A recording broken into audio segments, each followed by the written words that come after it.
Ahí tenemos a la invitada que está con Rebe, que saludaba. ¿Cómo se llama? Amanda. Amanda, qué lindo nombre. Hola. Hola los chicos. Hola. Hola los chicos. No, me destruye. Cachete. Hola. Hola Amanda. Hola. Hola. No, qué divina. Bueno, ahí nos va a... hola. Recuerdo, en la universidad tenía yo algunas compañeras que iban con sus infancias a cursar, así que teníamos ahí tenemos algunos egresados con nosotros, ahí en el grupo decimos, hola, que bueno, participaban. En su momento de filosofía pedagógica, que era como, nos generaba vitalidad estar con las infancias en ese tipo de materias. Bueno, les decía que la intención de esta clase era hacer un pasaje por esos tres textos que, bueno, toman un poco estos ejes que pensamos para que ustedes puedan definir el espacio en donde van a hacer esta pequeña microintervención de este taller, de esta práctica docente 1, que tiene que ver con la docencia, que es lo que desarrollamos con el texto de Dadini, ¿sí? Y ahora me interesa que podamos ver la parte de extensión y la parte de investigación en el campo de la práctica docente universitaria. Para ello yo les había planteado la posibilidad de que puedan elegir uno de los textos para poder analizar. En el primero no tuvimos tantos adeptos que decían o vayan a querer trabajar con la parte de la planificación, programación de la enseñanza, pero estimo que sus selecciones pudieron estar más vinculadas a estas otras dos aristas de la práctica docente que tienen que ver con la investigación y con la extensión, ¿no? Marcelo hacía una pregunta que a mí me parece interesante, que la podemos retomar ahora en la primera parte de la clase, que era si es posible pensar en un doble tipo de intervención. Yo ahí mencionaba que es posible, ¿no? De hecho, si nosotros estudiamos en términos teóricos, Martín lo está pensando aún, si nosotros pensamos en términos teóricos, ahí, por ejemplo, el texto de Pacheco nos da pistas para poder pensar la investigación y la extensión en conjunto, por ejemplo, ¿no? Por ahí mi recomendación es que en este pequeño ejercicio de microintervención que vayamos a hacer, veamos solo uno, porque quizás en el poco tiempo que vamos a tener el año que viene para poder hacer ese espacio de intervención, poder pensar metodológicamente esa pequeña acción, microexperiencia, va a ser poco el tiempo, ¿no? Para pensar las dos dimensiones en conjunto. Pero eso no quiere decir que estén separadas, ¿no? De hecho, ninguna está separada de la otra, ¿no? El texto ahí de Marcela Pacheco me parece que da mucha claridad en relación a esto. No sé si lo pudieron leer. ¿Quién ha elegido la idea de extensión para trabajar o al menos que haya podido leer ese texto? Ahí Marina ya nos adelantaba que había leído ese texto. ¿Alguien más? Yo, profe. Ana también, Pablo también. Bien, entonces me van a ayudar a poder desarrollar tal vez los aportes de Marcela Pacheco. Yo las presentaciones que les armo, que están hechos, yo ya les comenté, son mis apuntes que yo me hago a la hora de las lecturas. No puedo soltar el papel, pero lo cierto es que también utilizo digital los archivos por una cuestión de medio ambiente, de no imprimir tanto, entonces los textos los tengo para leer digitalmente, pero bueno, las anotaciones sí las realizo en papel.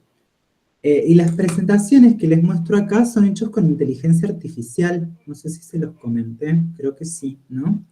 Me sirve sistematizar algunas ideas y como, bueno, tengo pocas habilidades para trabajos estéticos y que las presentaciones queden bonitas, la inteligencia artificial viene a ayudarme a que mis punteos tomen una forma ahí como estética buena, podemos decir, o al menos prolija. No estoy muy de acuerdo con las imágenes que arma la inteligencia artificial porque me parecen muy artificiales, pero en pos de sistematizar eso y compartirles esa lectura que hago de los textos, funciona.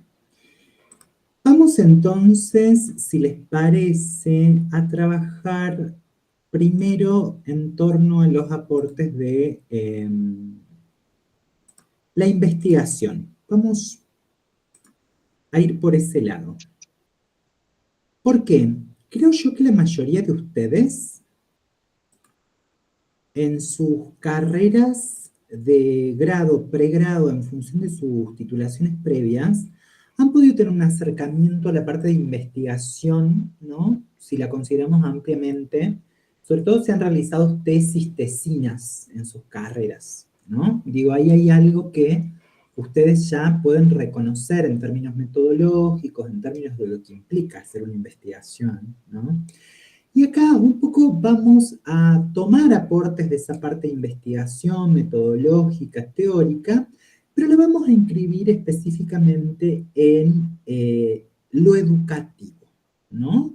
Y acá es bastante amplio porque hay un juego de roles, podemos decir, de pensar al docente como investigador, pero no necesariamente a un investigador como docente, ¿no?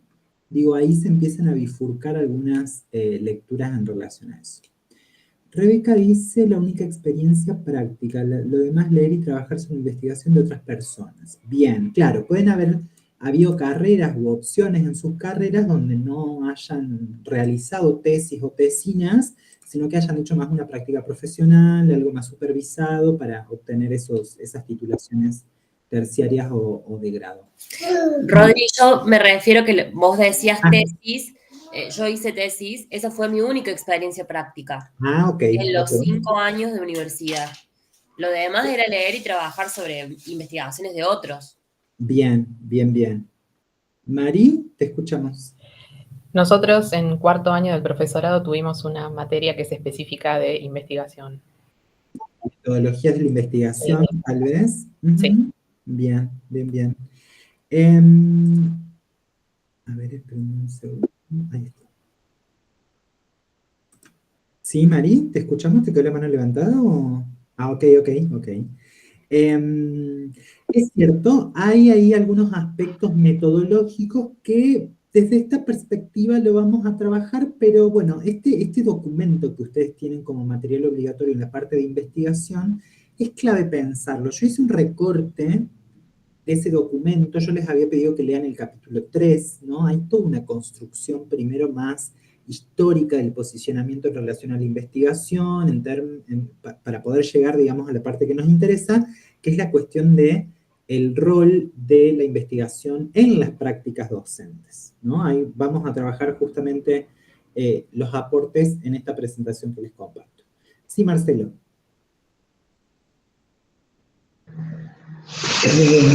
Sí, profe. En el caso, voy a hablar también por mi compañera Ana, que está presente acá, que tenemos la misma titulación y la misma trayectoria. Nosotros egresamos de Figueroa Alcorta, que es uno de los institutos fundadores de la UPC, y nuestra carrera es un plan que ya no existe, pero duraba 7 años. Y tenemos trabajo final, teníamos metodología de la investigación, planeamiento y conducción también del nivel superior. Y bueno, eso, pasamos, nuestras trayectorias pasaron por esas instancias. Claro, ahí en función de la carrera, incluso de los planes de estudio de esas carreras, pueden variar, ¿no? La posibilidad de adquisición de ese título universitario o superior no universitario también, ¿no? Los técnicos estoy pensando.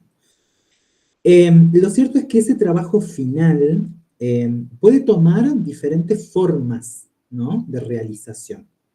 La mayoría, una de esas formas, por ejemplo, tiene que ver con un proceso de investigación, ¿sí?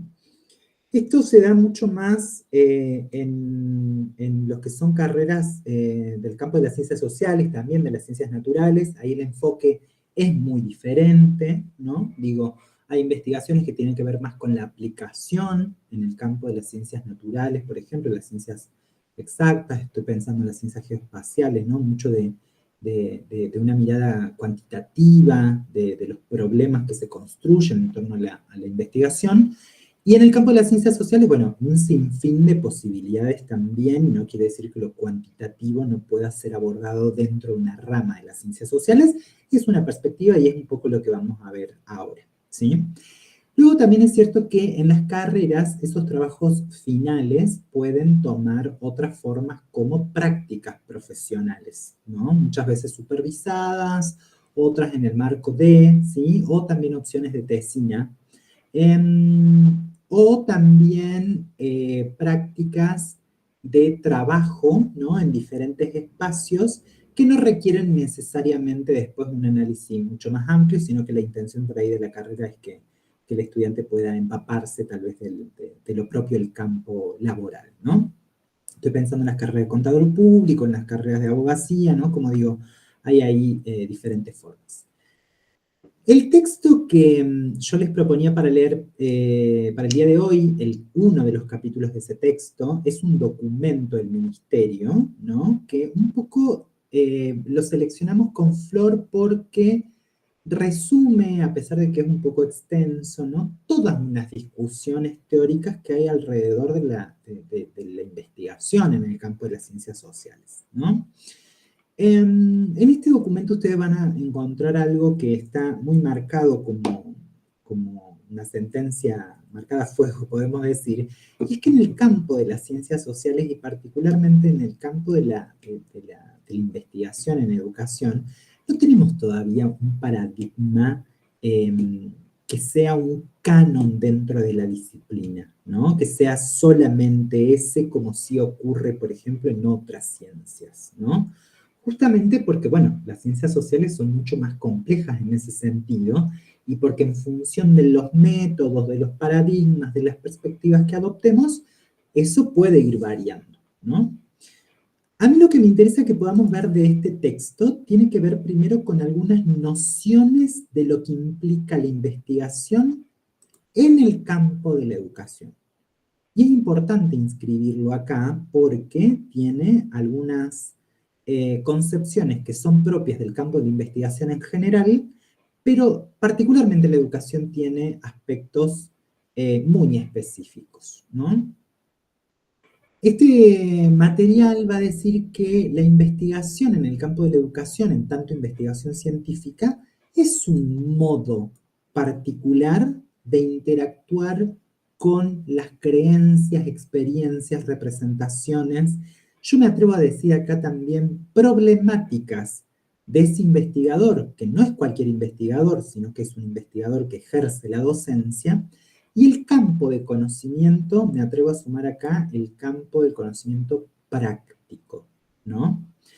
Esto se traduce en sus experiencias en aquellos problemas. No sé si recuerdan la primera parte que yo le incentivaba a Marcelo a pensar esas preguntas que él se hacía en relación a los sentidos, ¿no? Que toman algunas políticas en las instituciones. Esa es una problemática que, perdón Marcelo que tú utilices de ejemplo acá, pero eso me parece como muy figurativo lo que vos preguntabas. Eso es una preocupación, una problemática genuina de alguien que ejerce la docencia en un lugar específico, ¿no? Digo, y esa puede ser una de las primeras características que le asignemos a este rol de docente investigador, ¿no? Yo le decía, ahí el docente, la docente puede tomar ese rol de investigador. En esta práctica ustedes tienen la posibilidad de ir por esa línea más investigativa, ¿no? Que tiene, por supuesto, algunas orientaciones de trabajo que son distintas a las otras. Vamos a ver las extensionistas y vamos a ver, ya vimos las de docencia. Pero no todo investigador es educador o es docente, ¿no? Porque digo, hay una carrera muy específica en las ciencias que tiene que ver con gente que se dedica solamente a investigar, ¿no? que no ejerce la docencia per se y que esas problemáticas que construye las construye en relación al campo epistémico, ¿no? Si nosotros tenemos que definir a la investigación de manera general y no exclusivamente en el campo educativo, ¿qué podríamos decir que es la investigación? Para ustedes, no hay respuestas correctas e incorrectas. ¿Qué les dice la palabra investigación? ¿Qué podrían decir que hace o que es una investigación? O lo que permite. Y permite descubrir algo. Ajá, bien. Me gusta la palabra de descubrimiento, sí. Marcelo. Permite ampliar o expandir el conocimiento. Bien.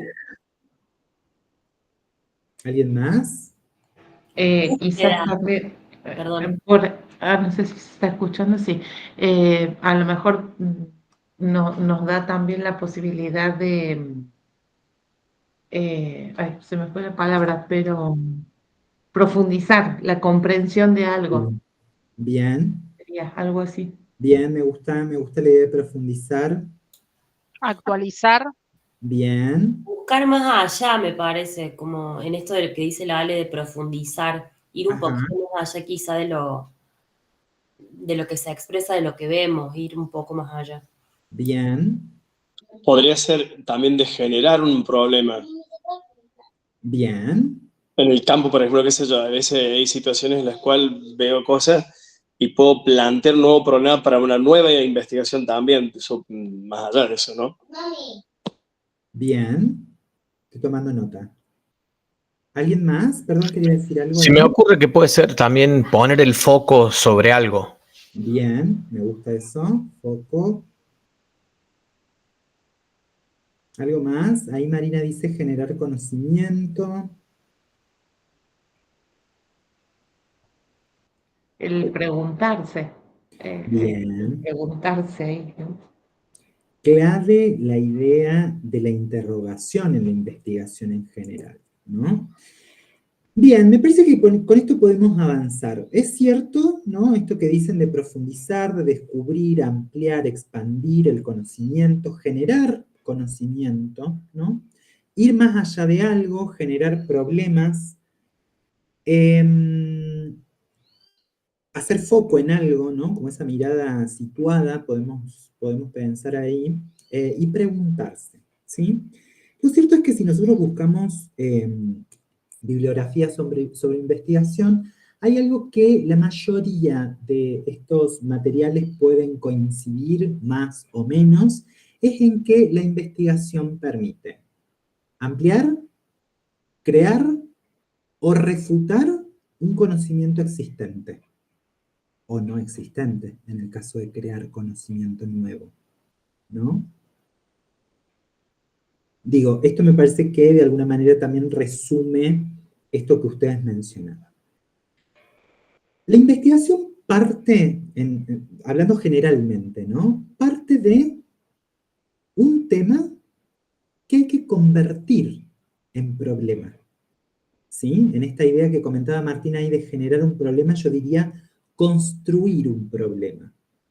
Porque ese problema se construye. Que yo hable, por ejemplo, no sé, de las prácticas docentes extensionistas, podemos decir, ¿no? Ese sería un tema de investigación, por ejemplo, ¿no? O esto que decía por ahí Marcelo. Los sentidos, voy a traducirlo obviamente ahí en función de lo que él preguntaba, puedo estar errado, en función de lo que él se preocupaba, pero pensando en los sentidos de la burocratización de las normativas, de los marcos legales, de las instituciones, podríamos pensar en un tema como esos sentidos que los docentes o los actores institucionales tienen en función de las políticas, de los programas o de las normas institucionales, podemos decir, ¿no?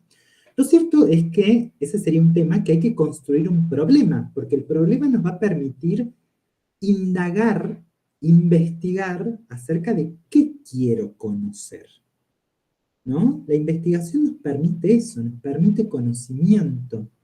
Y ese conocimiento podemos y debemos, y lo hacemos, partir de aquello que ya se ha dicho sobre ese problema, ¿no?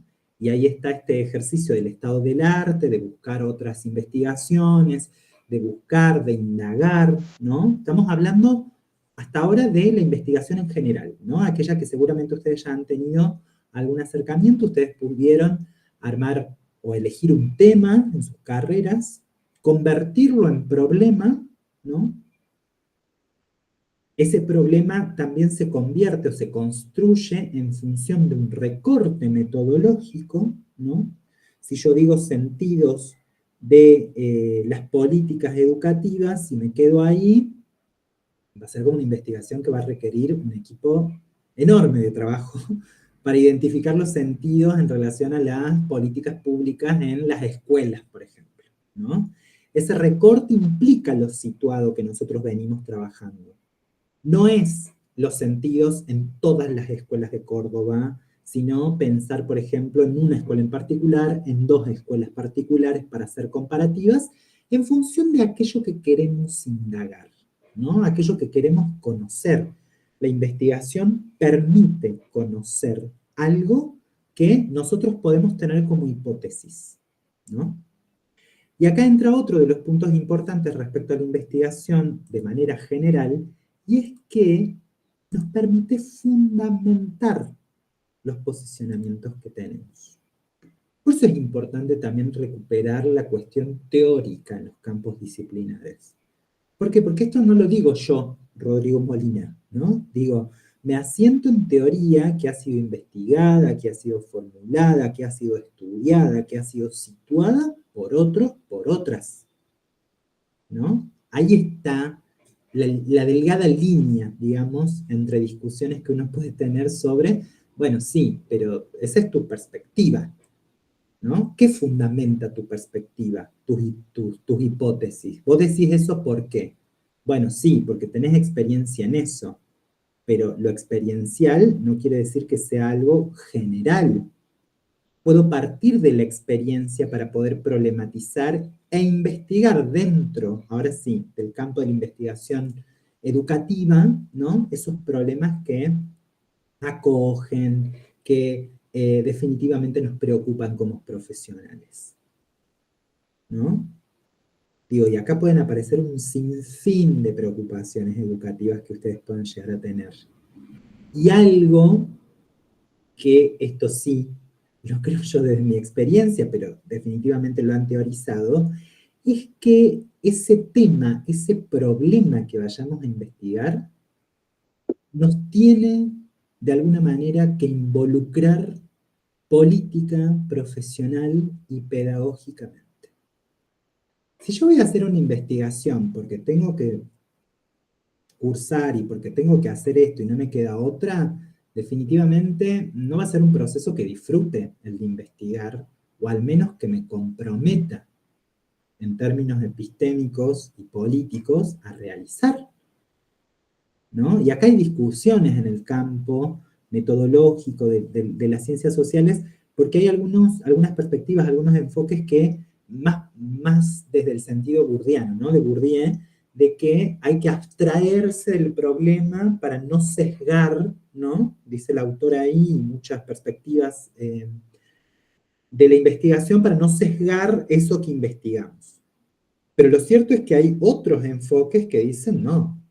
Es imposible no implicarse en el tema o problema que uno investiga. Porque somos sujetos sociales. Porque somos parte de eso, ¿no? Van a decir. Y acá, bueno, hay discusiones en función de, bueno, si Bourdieu estaba pensando específicamente en las ciencias sociales, si estaba pensando más en una cuestión de las ciencias naturales o lo exacto, el método científico que todos hemos visto en la secundaria, ¿no? Digo, son discusiones que no están saldadas. Sí, Marcelo.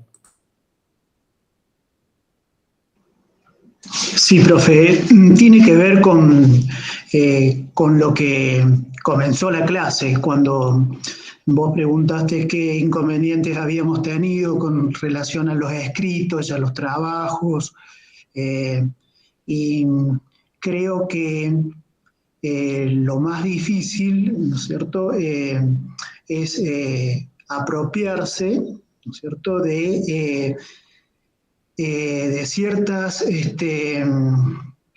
conocimientos o experiencias, ¿no es cierto?, de otros o de otras personas, ¿no es cierto?, para pasar o trascender de lo particular, ¿no es cierto?, a lo general. Y un poco así comenzó la clase, hablando sobre eso, y que creo que es lo más difícil, ¿no?, de lograr. Tal cual, tal cual. Ahí esto que dice Marcelo se vincula con los otros 2 ítems que siguen acá en la presentación, ¿no? Ahí este material que tenemos evidencia que el campo educativo, investigar en el campo educativo, ya ahora pensando específicamente en el rol docente, en ese rol de docente investigador, supone problematizar la propia práctica docente.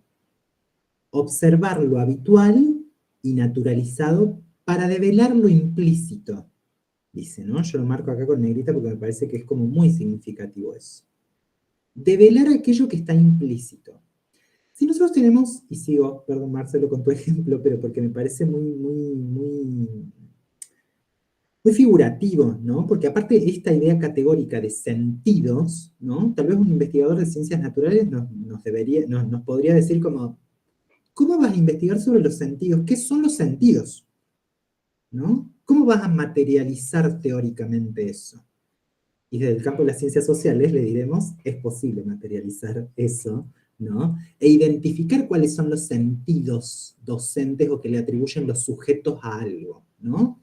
Digo, de hecho, la categoría de sentidos, de prácticas, de experiencias es muy propia del campo de la investigación educativa, ¿no? ¿Por qué? Porque evidentemente nos pone en ese ejercicio, en esa propia práctica que intentamos problematizar con la investigación, ¿no? Acá ya hemos hablado de que esos sentidos, de que esas miradas, de que esas formas están atravesadas, ¿no?, por cuestiones más macro, más micro, personales, subjetivas, sociales, epocales. Entonces, un tema de investigación podría ser ahí justamente develar cómo se construyen esos sentidos. Y ahí puedo tener un montón de hipótesis al respecto, ¿no?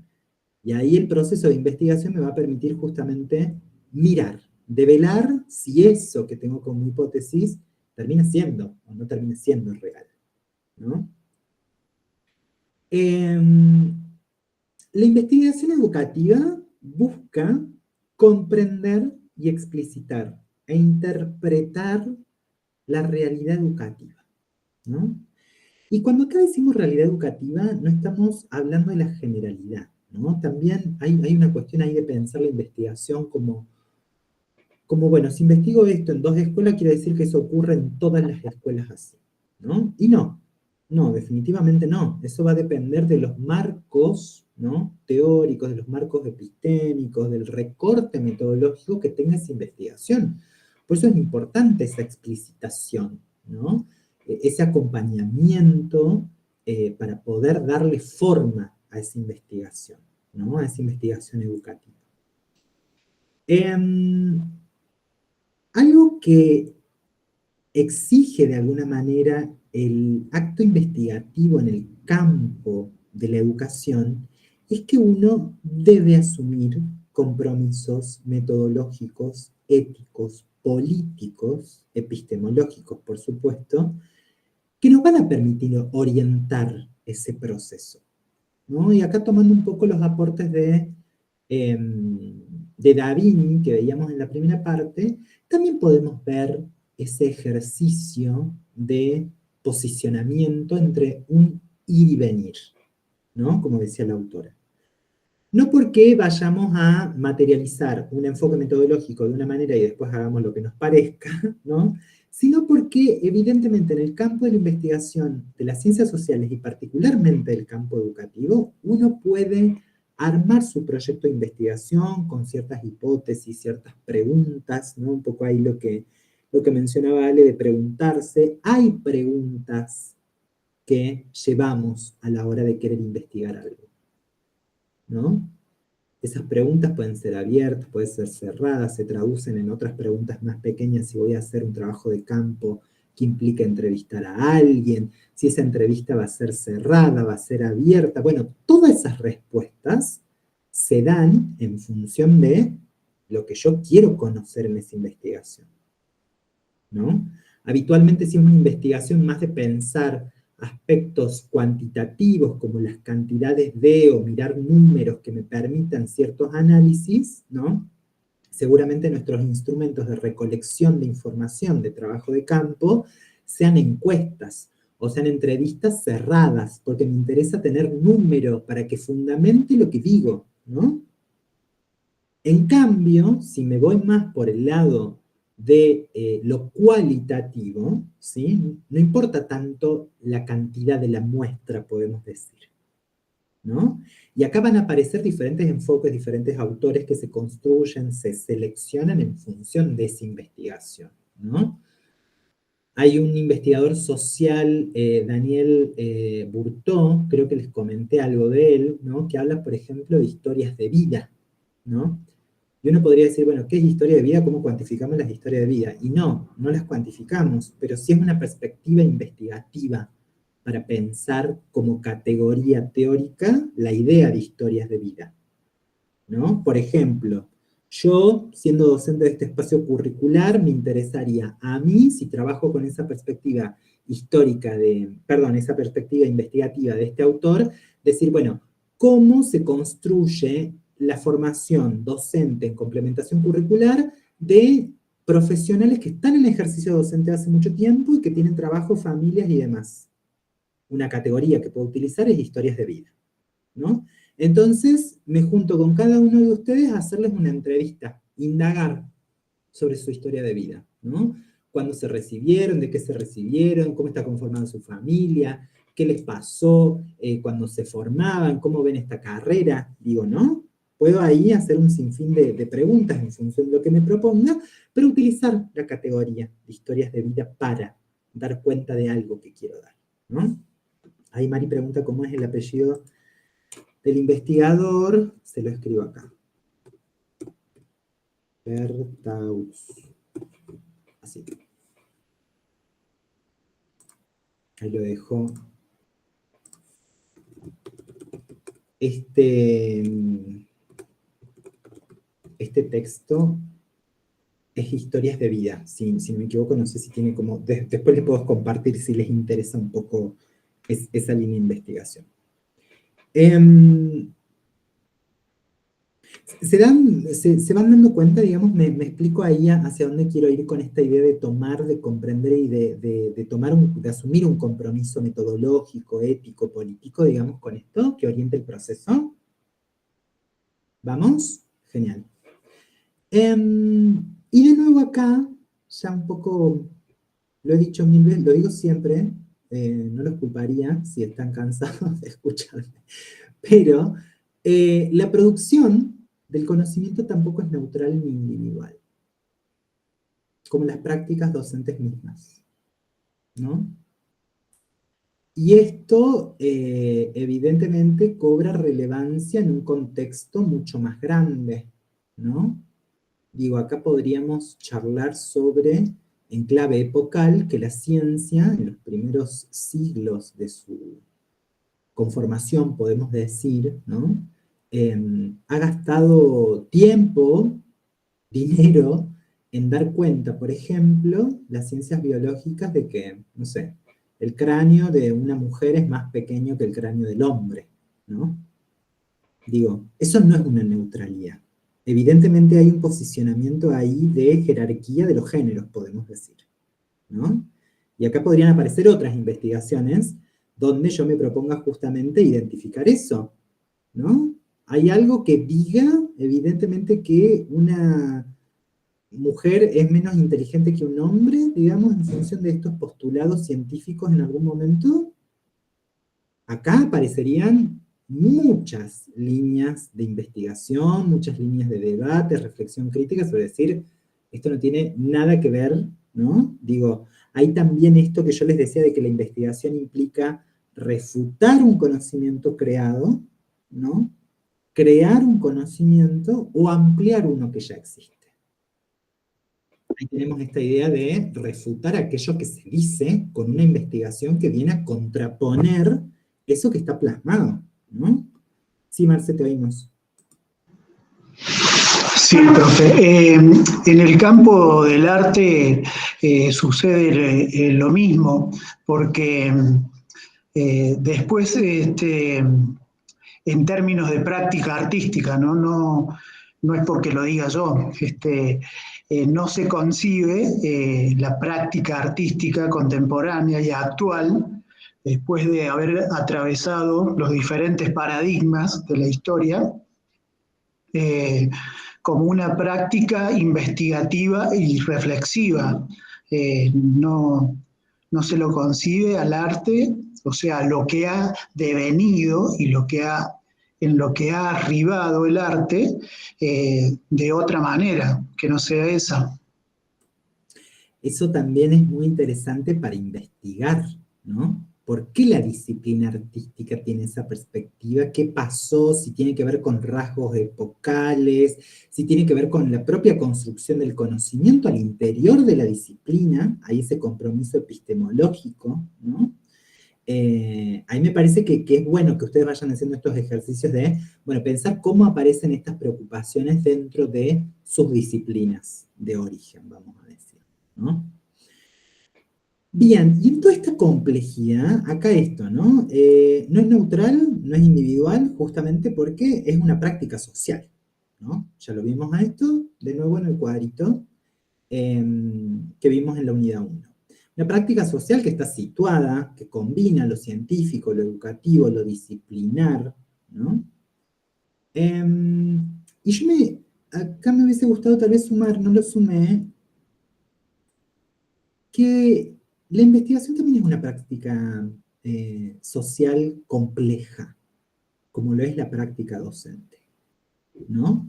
Compleja en ese sentido, porque se generan justamente tensiones epistémicas al interior de la práctica de investigación, ¿no? Y lo vamos a ver un poquitito también ahí con los aportes de Pacheco a la hora de pensar la extensión universitaria, también como una práctica de investigación, ¿no? Acá se juega esto que preguntaba Marcelo, que lo decía al inicio de esta segunda parte, de si es posible hacer las dos cosas juntas. No están separadas, no están escindidas unas de otras, ¿no?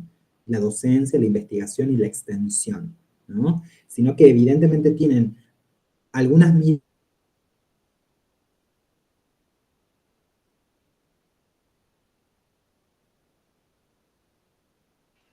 la relación ahí. Rodri, se te cortó. Uy, a ver, ¿dónde me quedé? Estabas diciendo que era... Estaban relacionadas las tres, la práctica docente, la investigación y la Y extensión. la extensión. Y ahí Bien. se perdió. Ahí se cortó, ok. Bueno, decía que están relacionadas, son prácticas que no están escindidas unas de otras, ¿no?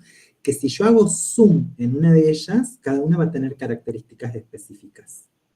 Y nos interesa en este taller que ustedes elijan una de estas prácticas para poder hacer foco ahí. Y que no nos frustremos en el proceso de armar un proyecto que aborde una de ellas, ¿no? Pero algo va a salir, ¿no? Entre una y otra a medida que vayamos haciendo este ejercicio y que yo les acompañe a la hora de armar ese proyecto. Algo que quiero aclarar acá es que es muy probable que esas prácticas podamos armar, en función de la elección que tenga cada uno, cada una, algunos grupos para trabajar más específicamente esas miradas generales sobre la docencia, sobre la extensión, sobre la investigación, y después que cada uno de ustedes vaya haciendo un caminito, ¿no? Más individual, pero no desconectadas de algo más grupal, ¿no? Bueno, y acá me interesaba también rescatar de este documento, que ya el capítulo 3 no es corto, pero yo hice un recorte bastante amplio, que tiene que ver con el rol del docente investigador o la docente investigadora, ¿no? Porque como yo ya les adelantaba, un docente puede convertirse, puede ser un investigador en términos explícitos de hacer investigación educativa, para mí la docencia tiene inscripciones de investigación siempre, ¿no? Incluso cuando ustedes planifican, siempre recurren bueno, eso que decíamos, ¿no? Algo funcionó, no funcionó, miran, tienen hipótesis, problematizan cosas, ¿no? Actividades muy propias de la investigación en educación.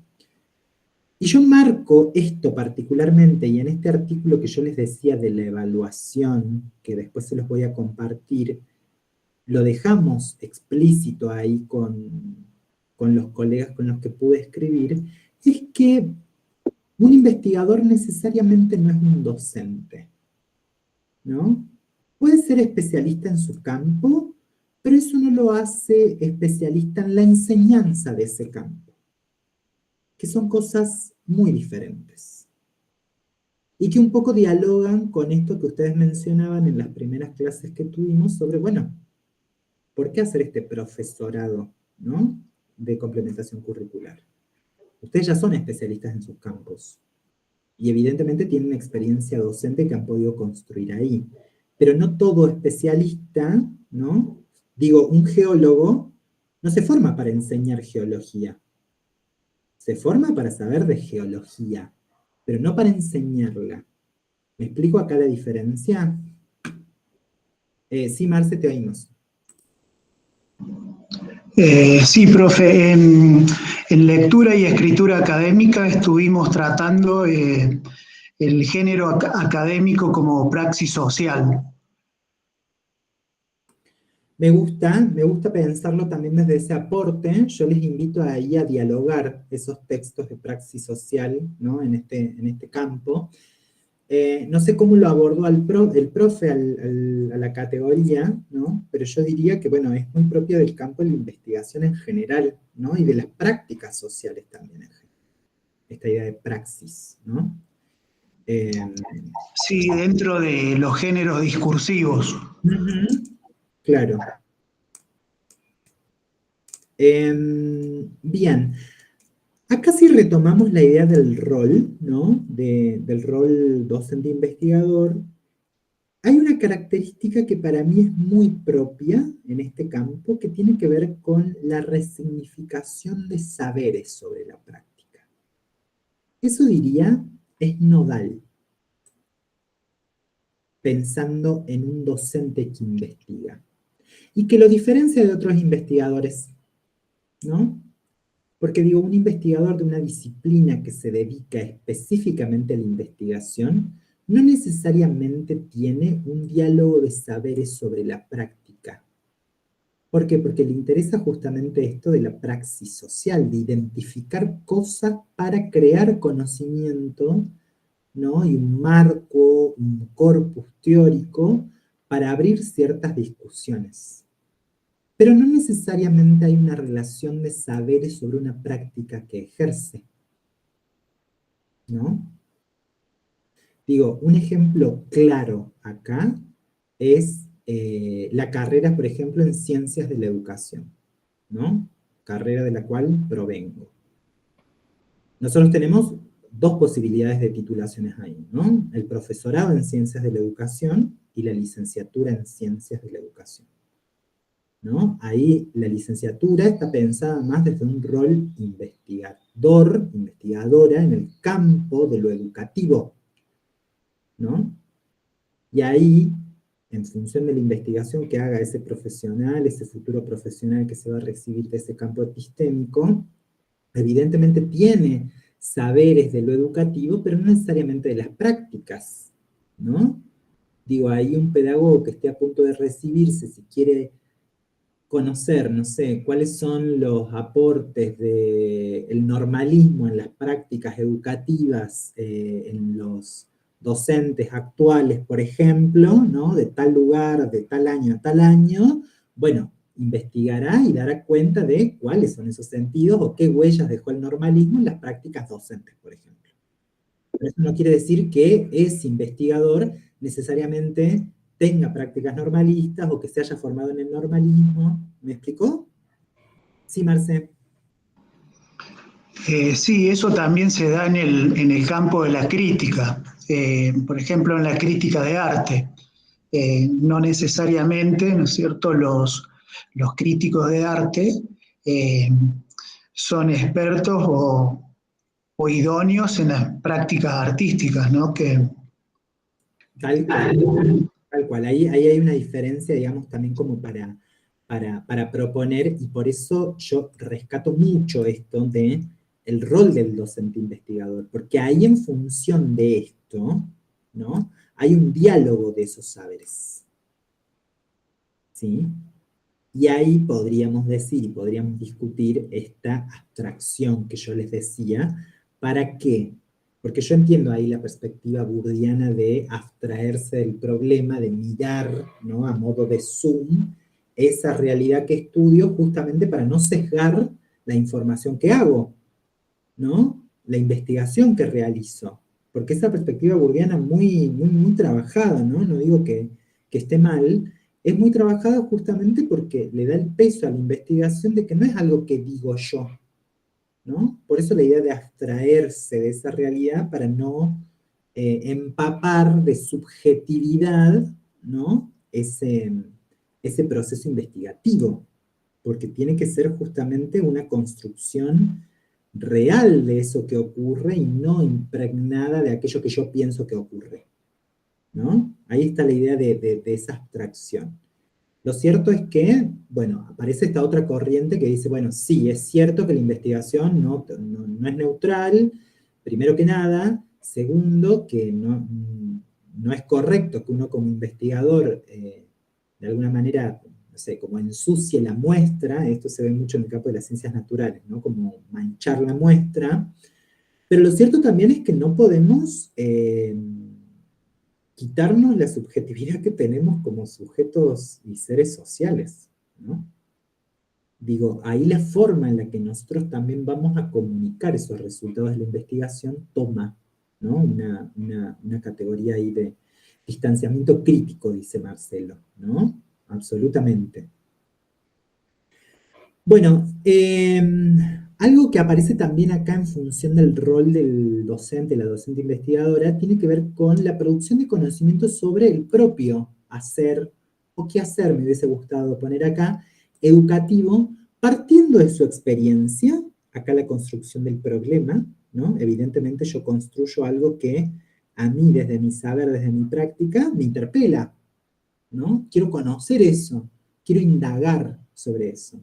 Y del diálogo con marcos teóricos, ¿no? Acá me parece que está lo esencial o la conexión de la investigación en las prácticas docentes, ¿no? Porque uno, por ejemplo, no sé, si tenemos un conversatorio sobre las problemáticas y los desafíos actuales en educación, vamos todos los docentes que tenemos experiencia hace 15 años en la escuela a decir cómo vivimos y cómo hacemos para enfrentar esos nuevos desafíos en el campo educativo del siglo XXII, digo, evidentemente va a haber algo ahí que se produce desde el conocimiento del hacer educativo, ¿no?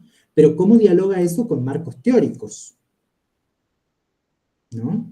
Nosotros en esos conversatorios podemos ir a resignificar nuestras prácticas, a decir que estamos hace 10, 5, 20 años en la escuela y vemos esto. Bueno, sí, pero ¿qué dice la teoría? ¿Qué dice la investigación de eso? ¿No? Acá la parte de la investigación educativa viene un poco a esto que yo les decía, fundamentar eso que vivimos a diario, ¿no? Y que seguramente las hipótesis que tengamos, en función de la experiencia también que tenemos, puedan ser hipótesis que se validan, ¿no? Pero bueno, esa validación debe venir acompañada de un trabajo de campo que dé cuenta de que eso es así. No lo digo yo. O sea, sí lo escribí yo, pero lo dice este trabajo de campo que realicé, con este marco teórico, con esta perspectiva metodológica. Y yo puedo estar, no sé, en contra de lo que investigaste. No sé. Bueno, ¿qué voy a hacer? Y bueno, capaz haga otra investigación que venga a refutar esos posicionamientos que vos tuviste, ¿no? Y pueda decir, bueno, mira, acá vos, tu muestra, no sé, la tomaste así en 2 escuelas y la verdad que tus conclusiones son muy generales y para una muestra tan pequeña. No sé, ¿no? Digo, ahí cómo juega ese proceso donde también tiene que tomar cuerpo en relación a la investigación, ¿no? Porque si no, bueno, se convierte un poco en hablemos desde la subjetividad, ¿no? Hablemos ahí como, porque sí. Y evidentemente toma cuerpo este otro ítem acá, ¿no? El trabajo debe atender a una rigurosidad científica, al contexto social, a lo institucional, donde se desarrolla esa práctica, ¿no? Y la investigación docente se convierte también, en este punto y considerando estos aspectos, en una forma de formación y de transformación profesional, ¿no? Porque como yo les decía, uno puede hacer docencia y no hacer investigación. Es una de las posibilidades que tienen de elección en este taller, ¿no? Quedarse con la parte de Davini, docencia, planificación, proyecto, esa es la parte que puedo realizar. O, evidentemente, transformar ese sentido profesional en algo más que tiene que ver con la indagación investigativa en el campo educativo, ¿no? Que articula reflexión, acción, producción de saberes, algo que yo les digo, y que voy a seguir insistiendo, y me voy a encargar de que ocurra, es que materialicen sus experiencias en escritos, que puedan escribir de lo que hacen, ¿no? Obviamente que ahí, bueno, veremos qué forma toma ese escrito, no necesariamente una investigación, puede ser un ensayo, puede ser una narrativa pedagógica, pueden ser 1000 formas, ¿no? Pero evidentemente luego eso se convierte en material de indagación cuando uno hace investigación, cuando uno busca el estado del arte de las cosas, ¿no? Por eso es importante que escriban, porque lo que no se escribe no se conoce, ¿no? Si no se quedan registros, entonces las investigaciones que pueden salir en función de los temas que ustedes vivencian a diario, pueden estar sesgadas, si no hay un trabajo de campo que recupere su experiencia, ¿no? Sí, Ale, te oímos. No, es que tiene que ver con esto que acabas de decir, porque bueno, en muchas oportunidades somos críticos nosotros mismos en el sentido de, y decimos esto, los que escriben, escriben y no saben lo que es estar en el aula. O por ahí es una frase que se repite con bastante regularidad. Y entonces digo, bueno, creo que tenemos en este momento la oportunidad de decir, bueno, desde mi experiencia, ¿qué puedo aportar? Esto me encanta esto de decir y de pensarme generando un conocimiento para que otro pueda luego aplicar esto que yo ya hice, ya transité, ya viví, plasmarlo desde una experiencia, fundamentándolo con un marco teórico y ofrecerlo. Y decir, bueno, mira, desde lo que yo hice y desde el tiempo que yo estuve, puedo decirte, después de investigar, esto otro, que puede servirte o no, o tal vez como, no sé, como dice Marcelo, dar puntapié, o Martín me parece que decían esto de iniciar un nuevo tema o generar inquietud en otro para que siga ese hilo de investigación. Yo creo que está muy linda la idea de pensarnos de ahí, de hecho me da vuelta la cabeza pensando por dónde voy a ir, porque como que afloran un montón de cosas que me gustaría empezar a investigar y bueno, en ese terremoto, torbellino, no sé cómo llamarlo que tengo en este momento, y bueno, ya se va a dilucidar por dónde, pero creo que tiene que ver con, más que nada con el tema de las prácticas o estas cosas que uno ha hecho que han dado muy buen resultado y que, bueno, estaría buenísimo poder expresárselas a otro, o compartirlas con otro, básicamente. Tal cual, tal cual. Bueno, eso es un proceso complejo, justamente por eso decimos esto de la investigación, ¿no? Poder identificar un tema y en función de ese tema construir el problema, ¿no? Digo, es un ejercicio metodológico y bueno, me gusta que estés un poco en ese torbellino porque bueno, quienes hacemos investigación estamos en esos torbellinos constantemente, ¿no? Para poder identificar, porque también implica una toma de decisión. Y tomar decisiones significa dejar de lado algunas cosas, ¿no?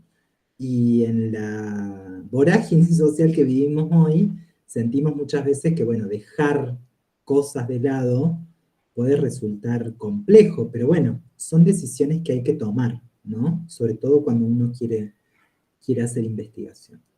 Gracias, Ale, por tu comentario. Martín, te oímos. No, me pasa un poco lo mismo que le pasa a la profe. Estamos como... uno siempre tiene cosas para investigar o quisiera armar nuevos proyectos y cosas. Nos vemos a veces como cortos de tiempo porque tenemos que leer textos, tenemos que buscar información, como vos decís, validar eso que queremos investigar, poner en contexto académico, por decir así, hay que buscar autores, hay que buscar cosas, que eso es lo que por ahí nos desalienta a nosotros, a los que estamos con varias cosas, pero nos incentiva esto de hacer cosas y de investigar. A veces, en mi caso particular, se me complica un poco porque a veces las cosas que quiero investigar me parece que están muy lejanas a lo que yo puedo, el acceso a la información que necesito. Ahora con Internet hay un poco más de posibilidades, ¿no? Pero se me complica plantearme qué es lo que quiero investigar, porque ahí hay que definir bien claro, tengo un montón de cosas, pero están como en la nebulosa de las cosas que me gustaría investigar. Y después, dentro de ese planteo, no me gustaría, vuelvo a decir esto por una experiencia que tuve con una tesis que tenía que hacer, ¿no? Uno tiene una intención en investigar algo y termina investigando lo que el director de la tesis te quiere hacer investigar. Y al final eso me desilusionó mucho a mí en esa investigación, ¿no? Yo estudiaba teología, tengo una licenciatura en teología.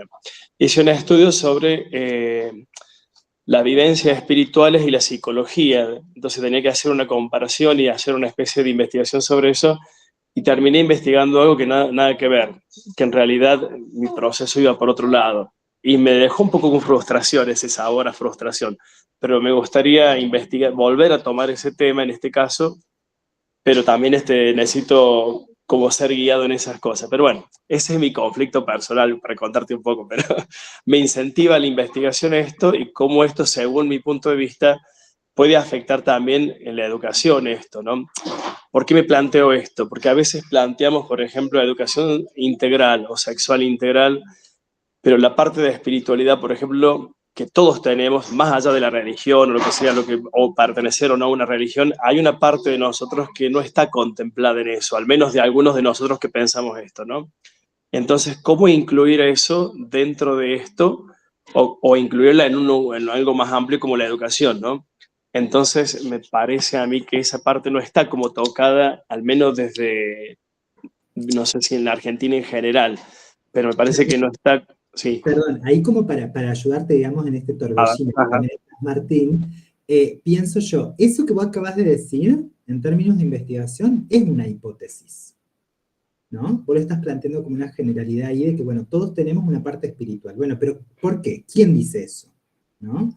Digo, la investigación te diría, bueno, ¿qué? ¿Quién? ¿Por qué decís eso vos? ¿No? Y vos me podrías decir, bueno, mira, estos textos, estos investigadores, y ese es el estado del arte, ¿no? Ese es el estado del arte. Estos investigadores hicieron estos estudios y determinan que el ser humano tiene una condición espiritual que excede lo religioso, ¿no? Bueno, ¿qué es esa dimensión espiritual? ¿Y cómo se construye, en términos teóricos, esa dimensión espiritual? Y ese es un gran tema de investigación, sobre todo si lo querés vincular a la ESI.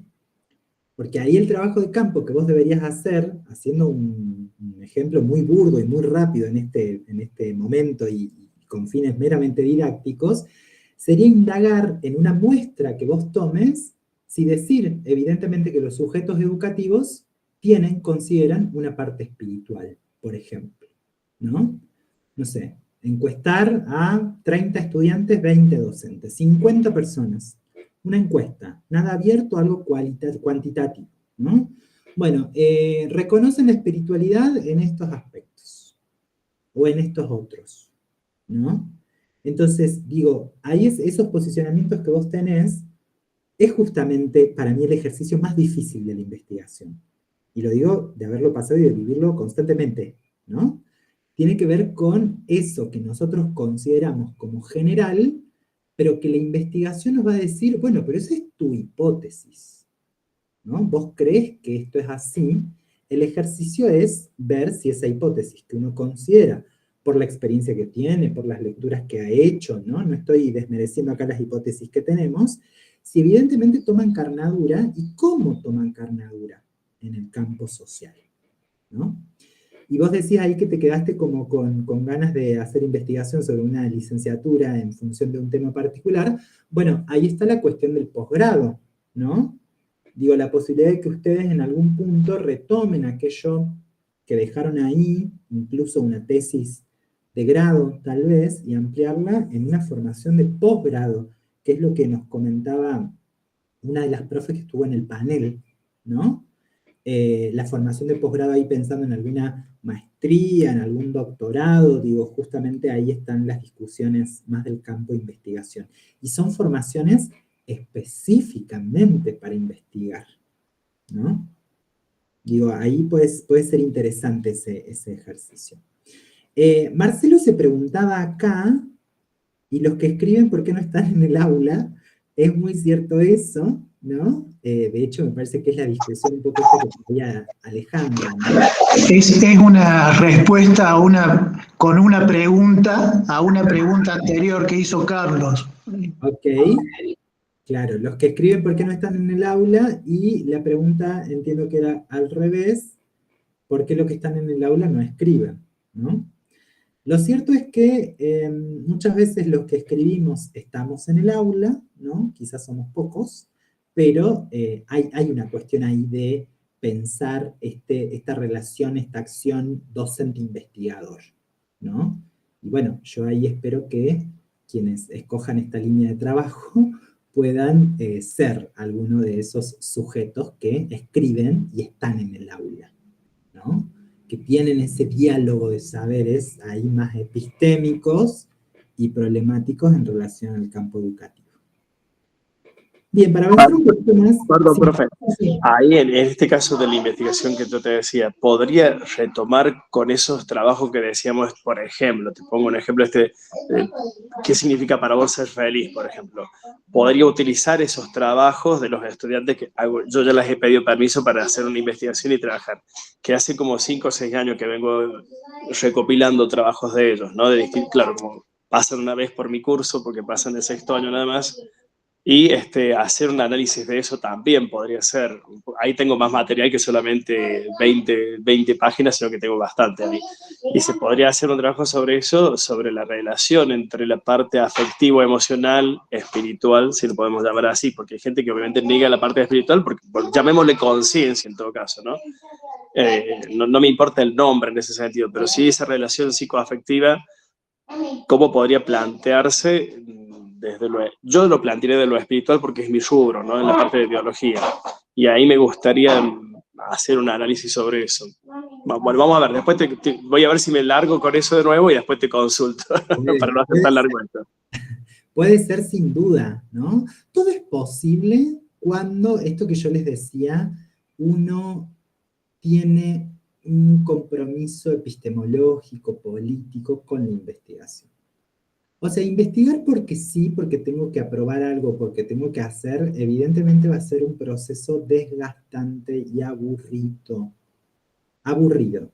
Eso es uno de los primeros párrafos de mi tesis de grado, por ejemplo, ¿no? Esa fue la experiencia de hacer la tesis. Claro, Tenía sí, que aprobarla. Sí. Uno de los primeros párrafos de mi presentación de tesis de grado invita a los lectores de mi tesis a decir: si vas a investigar, que sea un tema que te comprometa política y pedagógicamente. Yo le hablo a los futuros pedagogos ahí, ¿no? Porque si vamos a trabajar la investigación desde la premisa, me tengo que recibir, prepárate para pasar 10 años de idas y vueltas largos, ¿no? Largos, porque este compromiso, y de nuevo vuelvo acá a los aportes de este material, ¿no? Hay una cuestión ahí de producir conocimiento sobre el propio quehacer educativo, el propio hacer educativo, pero también en relación a asumir un compromiso epistemológico, metodológico, ético, político, ¿no? Y es por eso que yo acá planteo esta perspectiva de que si bien esa abstracción, ¿no? Esto que decía Marcelo, ese distanciamiento crítico tiene que estar, pero al ser seres sociales no podemos desprendernos como si fuéramos máquinas que van a buscar información y no más, ¿no? De hecho, nosotros en la investigación se traduce ese trabajo de campo, se hacen lecturas con el mayor del distanciamiento crítico posible, pero se hacen lecturas de esos trabajos de campo, sobre todo en las investigaciones cualitativas, ¿no? Pablo dice, estuvimos con Ale, Fere y Diame en Horizontes del Posgrado Desarrollo Humano, Regiones y Tecnología en Disputa el miércoles. ¿Es una especialización o es una maestría, chicos, ese posgrado? ¿O es un curso de posgrado? No, en realidad estaba, creo que... Un evento. Un evento, sí, Ah. en contexto Ateneo. un Ateneo del 10º foro, que se dio en paralelo con el 10º foro de extensión de la semana pasada. Ah, bien. Y Bien, bien, estuvimos bien. asistiendo a unas charlas muy interesantes. Nos dejaron pensando unas cuantas cosas. Estuvo muy bueno. Que, bueno, me encanta la idea de desarrollo humano, ¿no? Y sobre todo la idea de tecnologías dentro de esta idea de desarrollo humano, ¿no? Interesante ahí también como tema de investigación, creo, para quienes trabajan tecnologías. Lore dice, hay mucha distancia entre los que escriben y los que están en el aula, porque el aula es muy dinámica, absolutamente de acuerdo, ¿no? Digo, por eso también las investigaciones en algún punto se retoman muchos años después. Lo cierto es que hay un corpus teórico y este documento lo desarrolla muy bien, yo le invito a prestar atención ahí, en que hay cuestiones en los campos disciplinares, en las ciencias, que están acordadas, ¿no? Como horizonte metodológico, epistémico de lo que se considera. Pero hay otras que o dejan de tener auge, podemos decir, ¿no? O posicionamiento en un lugar de jerarquía científica. ¿Por qué? Y porque está quedando obsoleta esa visión, esa perspectiva, ¿no? Vienen otras investigaciones justamente a refutar eso que se dice ahí, ¿sí? Y ahí, bueno, podemos ver evidentemente la construcción del conocimiento en función de las claves epocales, ¿no? Sí, Marci, te escuchamos. Sí, profe, ahora que acabas de señalar el concepto de desarrollo humano, ¿cierto? Como muy importante, ¿qué opinas del otro concepto de recurso humano? ¿En qué medida está vigente o de qué manera se implementa? ¿O si debe ser reconsiderado?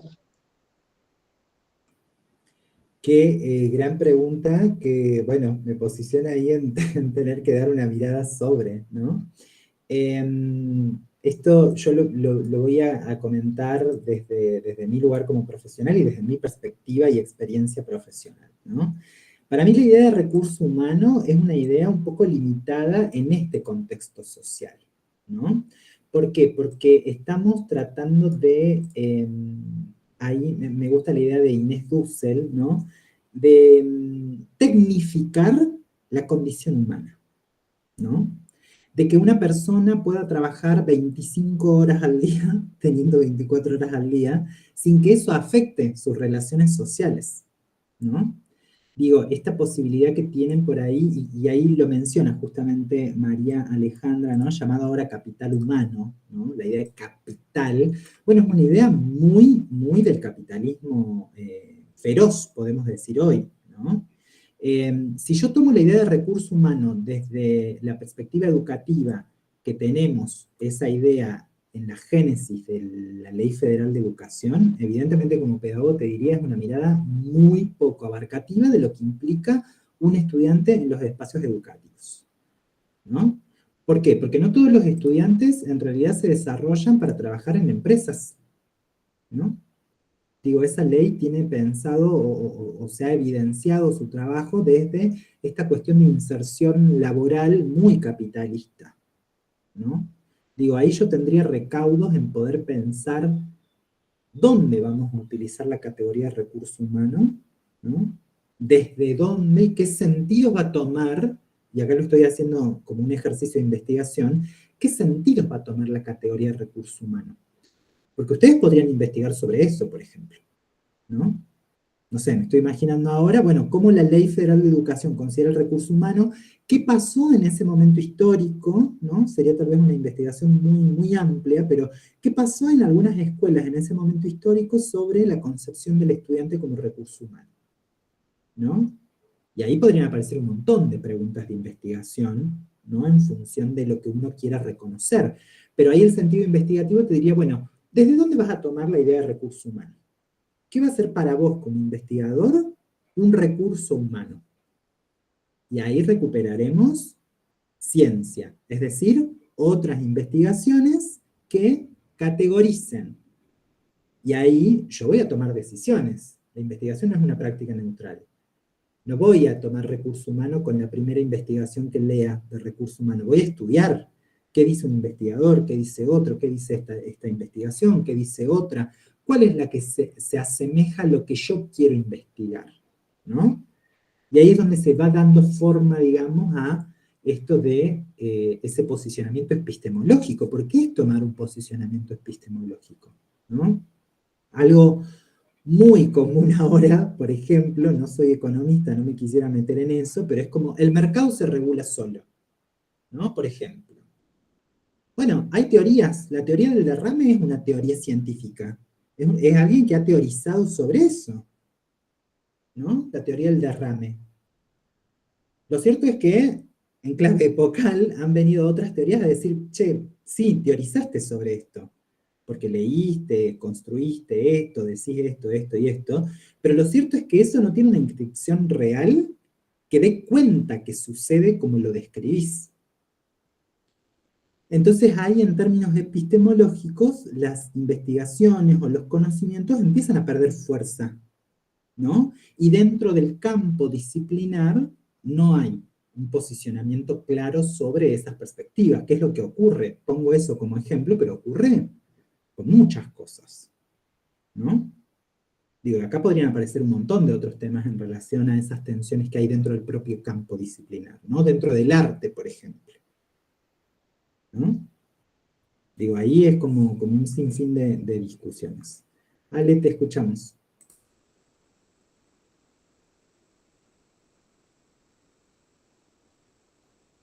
Yo levanté la mano, pero era antes, creo. Ah, no, esto cuando vos hablabas del proceso que es continuo y reflexivo de la investigación y, bueno, la lectura del documento que me deja esa imagen de docente investigador que se constituye sujeto que aprende mientras va accionando, digamos, mientras va investigando, porque, bueno, ahí pasó la moto, porque está como en constante revisión de esa hipótesis de la que parte. Bueno, me había notado que va comunicando los resultados, que va generando un conocimiento, pero que a la vez mejora la práctica de enseñanza. Es como un nutrimiento, una nutrición continua. Totalmente, totalmente. Ahí aparece un poco esta experiencia que trae Martín sobre su ejercicio filosófico en la actividad de la felicidad, ¿no? ¿Qué es la felicidad para esos estudiantes? Bueno, capaz, no sé, y ahí pensando un poco en esta coyuntura social, epocal, que ustedes están viendo en otros espacios curriculares, podría decir, o yo preguntarme como problema de investigación, por ejemplo, ¿no? Los estudiantes, previo al impacto de las tecnologías digitales, ¿consideran la felicidad de la misma manera que la consideran hoy, inscriptos en unas tecnologías avanzadísimas, por ejemplo? ¿No? Podría ser una pregunta.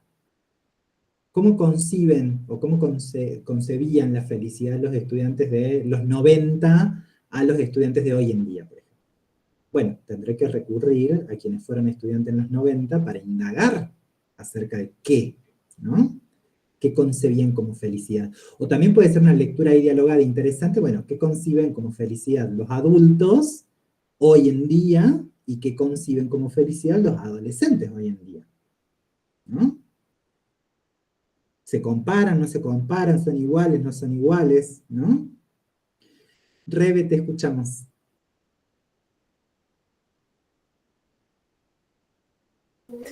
No, en relación a lo que decíamos de las tesis, las tesinas y los trabajos finales de las licenciaturas, por ejemplo, o de las tecnicaturas, en mi caso de la licenciatura, la verdad que haciendo una retrospectiva, en ese momento uno no se siente investigador, es como, o sea, conscientemente. Es nada, a ver, importantísimo, es el cierre de mi carrera, de mis 5 años de cursado, me voy al campo, hice una tesis muy interesante sobre burnout en la universidad, pero ahora que lo pienso, yo no me sentí investigadora, no sentí el impacto que iba a tener o que tiene mi tesis hoy como antecedente para otros que investiguen sobre el tema. Fue la primera tesis sobre ese tema, de hecho, en mi facu. Y por otro lado, ahora que soy parte de un equipo de investigación, lo veo desde otro lado. O sea, tengo como otra mirada, otra dimensión o de otra forma lo que implica hacerlo. Y en esto de ponernos a estudiar, a buscar bibliografía, a conversar sobre la bibliografía con el equipo, digo, no es un laburo que es tan sencillito, me siento investigo, ¿no? Pero ahora estoy tomando conciencia recién en este hermoso proceso que comencé este año, con un equipo y con gente que tiene muchísima experiencia y que lo comparte y que nutre a los compañeros. Pero una experiencia completamente distinta a la realización de mi tesis de grado. Totalmente, y eso implica e impacta con la idea de que, bueno, la investigación también es colectiva, ¿no? La investigación es colectiva y también se construye, ¿no? Por eso digo, incluso en el campo de quienes se dedican solamente a la investigación, tenemos acá nuestro gran CONICET, orgullo argentino que crea ciencia, conocimiento en muchas aristas y áreas, ¿no? Hay categorías de investigadores ahí, ¿no? Investigadores que se van iniciando en el proceso de ejercer la investigación y otros investigadores que ya tienen mucha experiencia en eso, ¿no? Hay una construcción también en ese proceso. Y como dice Rebe, son procesos que a veces duran mucho tiempo. Realmente para hacer una investigación que tenga una información relevante en términos de muestreo de campo, es necesario darse el tiempo para que eso macere, se construya, se discuta, se amplíe, ¿no? Acá vamos a hacer un pequeño ejercicio, la verdad que un pequeño, muy pequeño ejercicio, pero que a mí me interesa que los pueda y las pueda enamorar, tal vez, para ampliar esa práctica e incentivarlas a que puedan escribir sobre sus experiencias, ¿no? Bien, no pensé que iba a ser como más extensa esta segunda parte y ya casi estamos a punto de terminar. Pero bueno, muy interesante este punto. Quiero avanzar un poquitito más, al menos para dejarles la parte de extensión ahí como algunas preguntas. Bueno, acá tenemos esto que ya lo fuimos charlando, ¿no? La relación de práctica docente-investigación, esta idea que el documento trabaja sobre la investigación en educación permite la formación también en la práctica docente, ¿no? Esta idea de, bueno, pensar en métodos y técnicas de enseñanza que son propios de la investigación educativa, ¿no? Objetivos en los procesos de enseñanza-aprendizaje, bueno, recursos didácticos y demás. Otro de los puntos que yo quiero acá avanzar un poquito tiene que ver con estas decisiones que quienes decidan abordar esta línea de práctica van a tener que teorizar un poquito, vamos a decir ahí, ¿no? Que tiene que ver con los paradigmas. El documento que ustedes tienen conceptualiza el paradigma en términos teóricos, ¿no? Tenemos que partir de ahí, quienes hagan investigación tienen que poder reconocer esta categoría teórica y los tipos que existen dentro de esos paradigmas, ¿no? Vamos a decir de manera sencilla que el paradigma es una forma que yo tengo de ver algo, ¿no? Como una idea de perspectiva también ahí, como una idea de enfoque, pero que está atravesado por un conjunto de teorías, métodos y técnicas que en una comunidad científica están legitimados, ¿no? Esto que decíamos. Bueno, recurso humano, por ejemplo, como categoría conceptual. ¿Desde qué paradigma vamos a mirarlo? ¿Cuál es el conjunto de teorías, métodos y técnicas que a mí me permite posicionarme en esa categoría de recurso humano? ¿Y por qué no hablar, por ejemplo, ahí como comentaban en el chat, de capital humano? ¿Cuál es la diferencia entre uno y otro? ¿Qué sentidos tiene uno y otro? ¿No? u otras categorías que pueden aparecer como similares, sinónimos o de uso similar en relación a eso, ¿sí? Bueno, acá un poco de historia, ¿no? El concepto de paradigma es introducido por Thomas Kuhn en su libro Las estructuras de las revoluciones, allá por los 60. Y aparece en el documento acá algo que a mí me parecía como interesante pensar, que ya lo estuvimos charlando, que tiene que ver con esto de las revoluciones científicas, lo toma el documento, pero para vincularlo a esto que venimos charlando, tiene que ver con esa legitimación dentro de los campos disciplinares, ¿no? Hay ciertos momentos históricos donde se dieron diferentes revoluciones científicas, como muchas más fuertes, ¿no? Donde ciertas categorías teóricas o ciertas perspectivas, ciertos paradigmas, dejaron de tener tanto peso en las disciplinas, porque evidentemente en esa clave epocal, en esa cuestión histórica, sociohistórica, científica, había otras necesidades para mirar y otras investigaciones que vinieron a dar respuesta a aquello que tal vez no estaba estudiado en esas primeras teorías científicas, ¿no? Habitualmente a eso, que son momentos históricos, se les reconoce como revoluciones científicas, ¿no? Y esto que yo ya les adelantaba también, en educación no tenemos un paradigma único y consolidado. No hemos llegado a ese punto que tal vez sí han llegado las ciencias naturales, pensando, por ejemplo, en el método científico, ¿no? Ciencias experimentales, sobre todo, de un proceso esquemático de prueba-error. Si es error, no sirve, ¿no? Digo, eso es algo muy propio de las ciencias experimentales, de las ciencias naturales, y en el campo de las ciencias sociales no hemos llegado a consolidar un paradigma único. Y el documento aborda 3. Yo me quedaría con los primeros 2, porque el 3 diría es un poco una mixtura entre ambos, tomando los recaudos necesarios, ¿no? La idea del paradigma crítico. Pero tenemos el positivista o empírico, que tiene a un sociólogo educativo, ¿no? Como referente, y a su discípulo, que es Emily Durkheim, ¿no? Sociólogo. Ha teorizado, por ejemplo, algo que a mí me encanta de la lectura durkheimiana, que es la teoría del suicidio, ¿no? Hablábamos recién ahí de una problemática hoy bastante abordada en las adolescencias por, bueno, un montón de factores que habría que investigar, tal vez cuáles son, o indagar qué investigaciones han podido materializar, ¿no? Esas problemáticas. Y lo interesante, y por qué recupero este trabajo de Durkheim dentro de todo lo que tiene, porque es iluminador en pensar que este autor considera, por ejemplo, el suicidio como una práctica social, ¿no? Para el autor el suicidio no es, como la mayoría se pensaba en esa revolución, esa previa revolución del conocimiento, algo individual, algo de la esfera individual, ¿no? Durkheim hace un estudio bastante interesante sobre una muestra, ¿no? De hombres, varones, en una crisis económica, laboral, en donde, bueno, empiezan a haber un amplio número de suicidios de varones de ciertas edades, ¿no? Y él llega a concluir con esa investigación que, bueno, esas decisiones que parecían individuales de quitarse la vida, ¿no? Evidentemente están atravesadas por aspectos más globales, más generales, que tienen que ver con situaciones sociales, ¿no? Por ejemplo, en ese contexto histórico, la pérdida de trabajo o diferentes cosas, ¿no?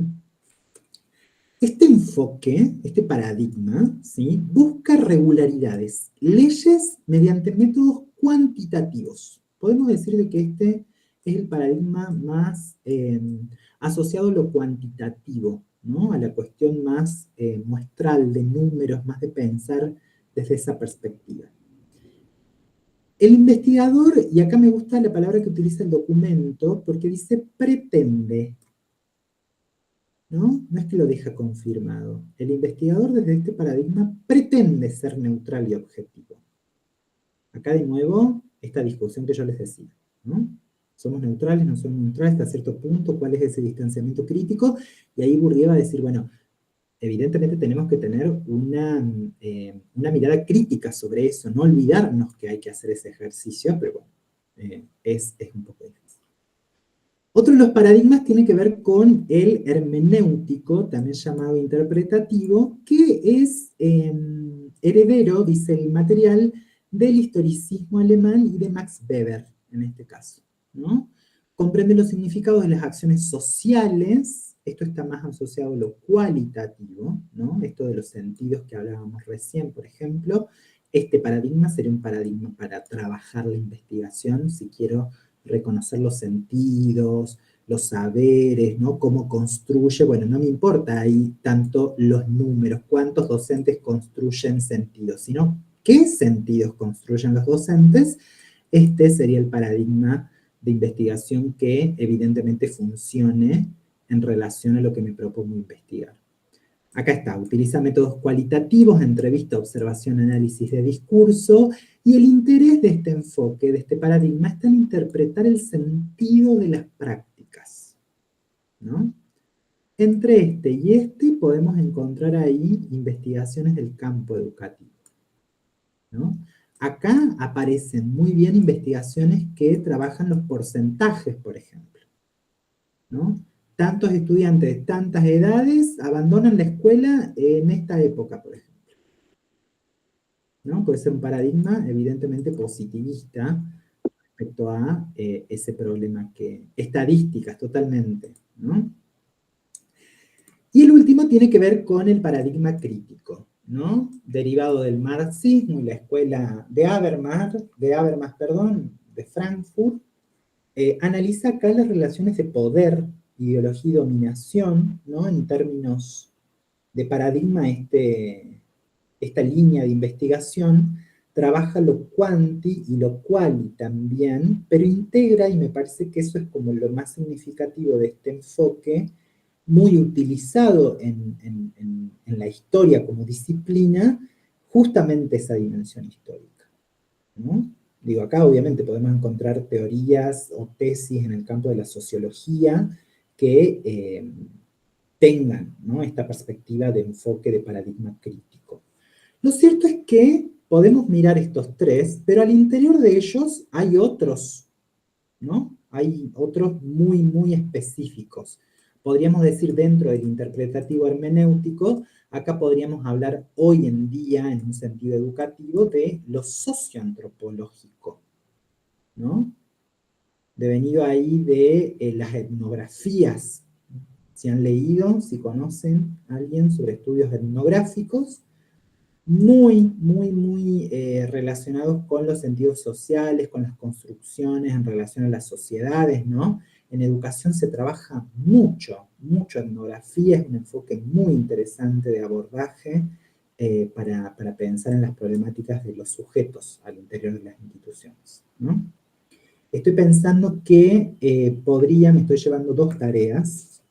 La primera, que tiene que ver con la primera parte, de mirar algunas secuencias didácticas, ¿no? De que ustedes puedan ver, no para copiar o para trabajar desde esa perspectiva, pero puedan mirar otras secuencias didácticas, otras planificaciones docentes, y me llevo acá tipos de investigación que consideren estos paradigmas, ¿no? Por ahí podemos hacer algún banco, alguna galería de esto. Me lo llevo acá para trabajar, importante. Bueno, estamos un poco en hora ya para finalizar. Me quedó pendiente lo de la extensión, que entiendo la mayoría de ustedes pudo haber trabajado, está ahí con esta idea de trabajar la extensión. Lo cierto es que el texto de Marcela Pacheco es bastante sencillo, una lectura bastante amena, digo, ¿no? No quiero desmerecer el trabajo de Marcela, por favor, pero tiene una forma de escritura bastante amena, ¿no? Para explicitar lo que ha sido sus estudios.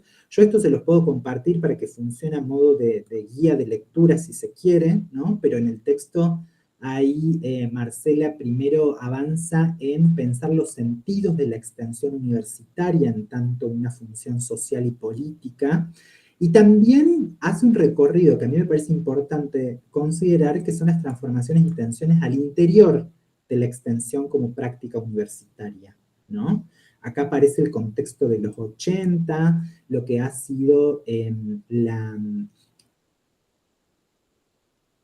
la génesis de la extensión universitaria en tanto práctica democratizadora, ¿no? Pensando en el retorno a la democracia en nuestro país y cómo la extensión vino a tejer, ¿no? Esas redes, esos lazos que en gobiernos de golpes militares había perdido, ¿no? La sociedad con la universidad.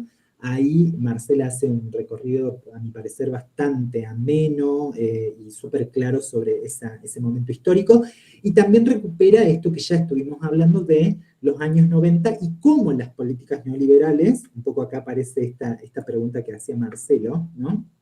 Respecto a cómo se reduce, ¿no? Y podemos ver el lugar, el rol de las políticas educativas acá, no solo las neoliberales, ¿no? Digo, las políticas educativas, esto lo vimos en la unidad número 1, cómo impactan, ¿no? En la realidad educativa, porque acá Marcela comenta y desarrolla cómo en los 90 las políticas neoliberales reducen el sentido de la extensión a una mera transferencia tecnológica, venta de servicios, incorporando lógicas de mercado, ¿no? Que tiene que ver esto, por supuesto, en clave epocal con lo que ha sido la Ley Federal de Educación, ¿no? Bueno, acá algunos modos de relación que tiene la universidad con el conocimiento y la sociedad, ¿no? Ahí ella desarrolla en lista bastante bien 4, particularmente: asistencialista, utilitarista, mercantilista y el propiamente dicho extensionista.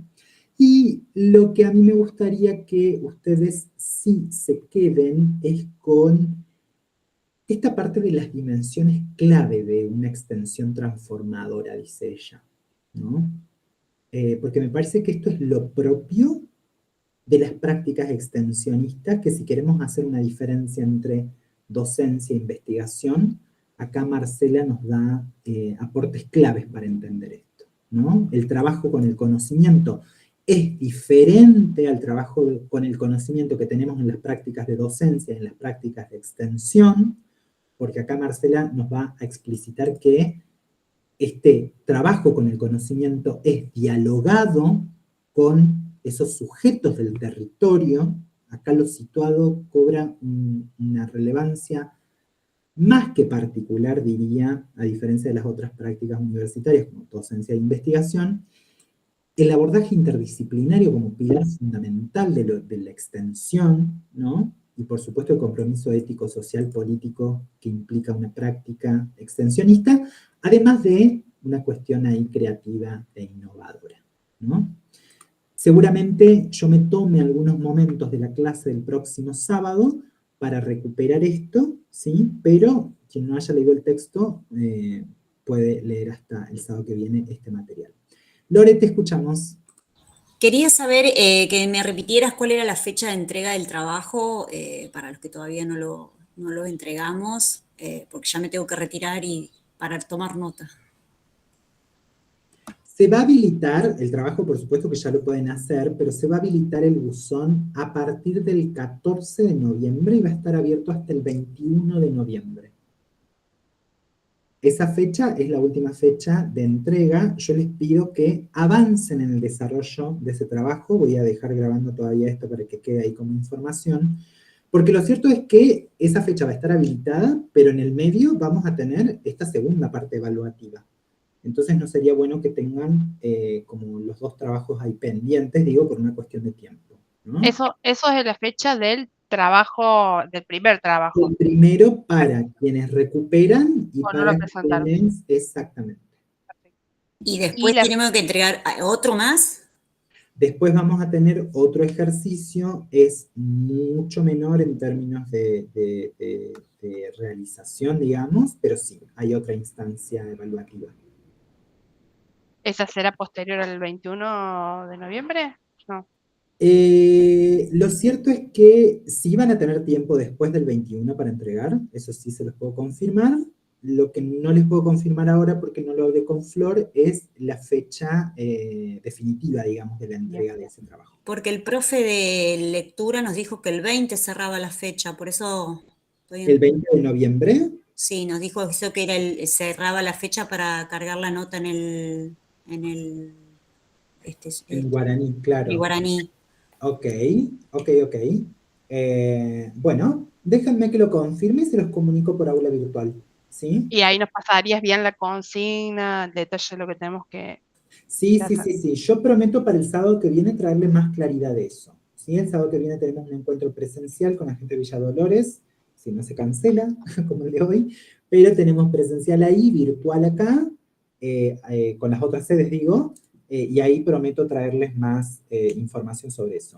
A mí lo que sí me gustaría que quede es que el trabajo práctico lo tengan listo, ¿no? Para cuando nosotros habilitemos el buzón, ustedes lo puedan subir, ¿no? Perfecto, gracias. Pero sí, lo otro, les confirmo, lo charlo con Flor, y bueno, les traigo novedades el próximo sábado. Claro, te referías al trabajo práctico el 1, nos faltaría claridad El en el 1, 2. exactamente. Sí, el 1. El 1. Acá, Claro. bueno, el profe pudo haber pasado esa fecha porque no sé si es una materia tal vez cuatrimestral la de él, puede ser, la nuestra. Claro, es cuatrimestral la de él. Claro, la nuestra es anual, entonces no es un problema, digamos, ese para nosotros. Rodri, yo me conecté un poquito más tarde, no sé si dijiste cuándo vas a entregar las devoluciones del trabajo para saber. La semana que viene voy a entregar las notas, ¿sí? Ajá. Ustedes van a recibir una nota numérica, por una cuestión administrativa del sentido evaluativo, y van a recibir una devolución formativa, ¿no? Que yo les hago ahí como algunas observaciones sobre lo que escribieron, y les enlazo su trabajo con comentarios que yo estoy haciendo mientras los leo. Lo cierto es que, sigo grabando para que esto quede aclarado acá, esos comentarios no necesitan que ustedes los respondan, ¿no? Yo les dejo aclarado ahí. No es que las preguntas que yo les dejo ahí, ustedes las tienen que responder y presentar algo de nuevo. Si tienen que presentar algo de nuevo o recuperar, eso va a quedar muy explícito en la devolución en el buzón, ¿sí? Pero los comentarios que yo les deje, que la mayoría son preguntas, ¿no? Tienen que ver más con una cuestión reflexiva, ¿no? No es que tienen que responder nada. Bueno, ahí le tenemos a Amanda ya un poco cansada.